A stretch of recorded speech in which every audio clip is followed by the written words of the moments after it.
In this video, I'm going to show you how to find all the emails in Yahoo Mail.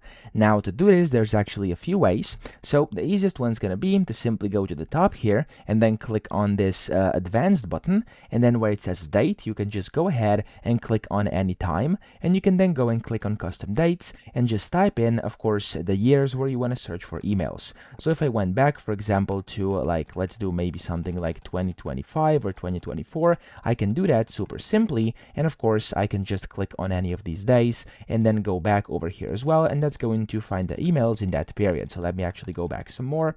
There we go, September to, let's do November 2024, and I'm gonna hit the search button, and it's gonna find all of those emails inside those dates. You could also go and type it in like that up top, as you can see, which are kind of these filter words you can use inside here.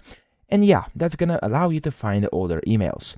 Then one more way is gonna be to basically go to the filter up top inside preferences and sort by oldest first, and it's gonna show you only your oldest emails, which is also quite convenient if that's what you wanna achieve, okay? But then of course you can also go to something like spam or archive to see that for all the other emails as well, which aren't in the main inbox. So that's how to find all the emails, super simple. I hope this video helped you out. If it did, please subscribe to the channel and help me out as well.